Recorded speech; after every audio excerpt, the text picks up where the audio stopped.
biciye he je nije namandiko ndabaza abantu vous êtes au courant de rien ni muzi ingene vyagenze naraberetse ama preuve ingene vyagenze kuri YouTube yanje indirimbo iriko kuva le 23 décembre 2023 ijya ndirimbo nari nareshize en standby hari asigaye gusa yuko twumvikana cenda yi balance sivyo ivyo vyose ngira ngo mwarabibonye numvirije ejo nabonye yuko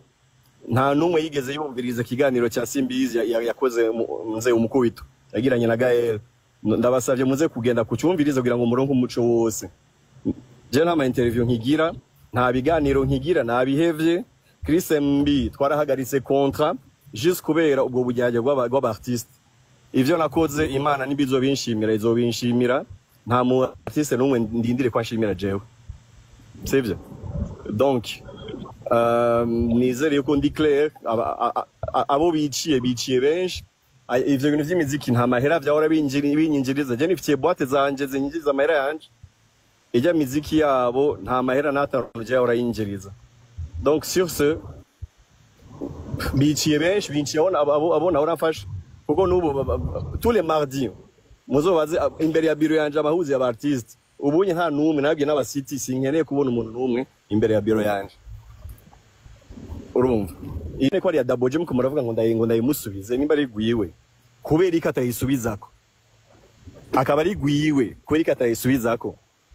nabonye muko muramuvugira cyane gose mwese muri benshi mumuvugira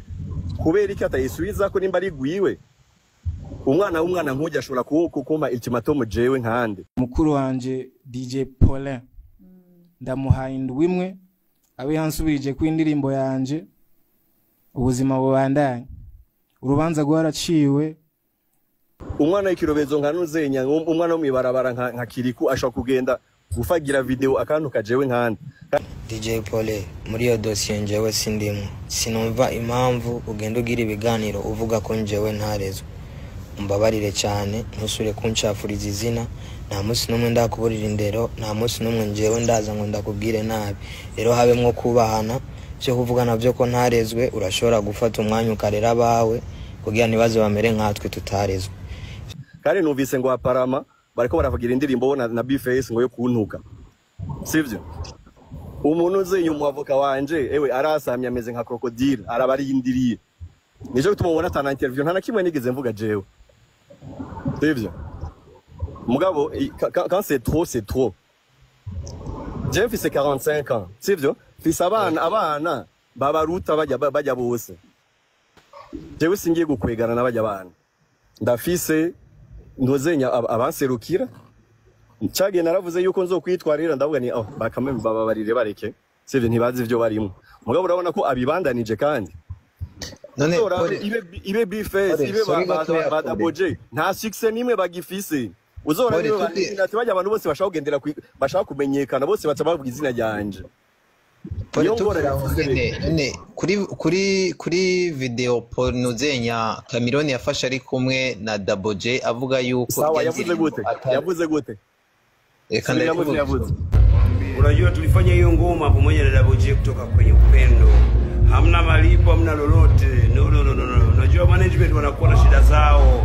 wanafanya mambo tofauti na vitu ambavyo sisi wasanii hatuwezi kuelewa lakini nataka nimsimamie moja kwa moja Double J hapa tulipo ni Brussels Belgium so let me tell you Double J hiyo ngoma tulifanya ngoma kali ya msingi kali sana na shukrani sana Burundi mlimpenda sana na mimi nikapenda ndugu wangu Double J wala kawa kama mwambie video inakuja soon kama ana shida na management tokea hiyo nyimbo tuna bado nyimbo nyingi ambazo zinakuja so nasema straight like Batman you understand DJ Paulin mwachie mwanangu aende zake Babylon sister mwachie mwanangu aende zake hamna malipo pale ile tulifanya kwa jinsi ya upendo usimlazimishe come on I love you Burundi and the video is okay ikindi nashaka ndakubaze uno munsi ko bafise ubushobozi kabakaba baramenyanye arabajama kubera iki atagenda ngo bagirane nini ndirimbo yabo iruta nijya anya ivyo ko tuzi ko bagiranye contract yo kumuzana Cameron yarazi manager yo kuri eske iyo contrat yindi yoba yaragiye gukora n'undi muntu atari manager wo kuri bigenze gute cyo cyari kibazo gihari wagize contrat yo kuzana Camilo no manager umwe hama hageze ku ndirimbo ucugira manager je navuganye nawe numwe gusa uyo wundi muri ko muravuga ntawe nzi umutu wa manager je navuganye nawe nuyo nyene twavuganye niwe yewe nzi n'inyandiko zose niwe twagiraniye ama email ndayafise yose ivyo gukora umuziki vyose niwe twabikoranye. Bonsoir Paulin. Bonsoir. Nyene numva mfise aga question kubera Chameleone twamumvise ariko aravuga des histoires de management donc un manager vu que utari mu manager wa Dabo J yariko avuga exactement et dans quel contexte il a dit ça? Mais là je ne sais vraiment pas. Ntavyo nzi. Kubera nimba yeko aravuga manager uya wiwe uravyumva none je nababajije byarinze bigenda gute ashike ngaha hanyuma anarogisere n'umuziki nimba atavyo yarazi ni Dabo J yamurondeye ni Dabo J yarishe umu producer akazana n'ibikoresho byose je niyo question fils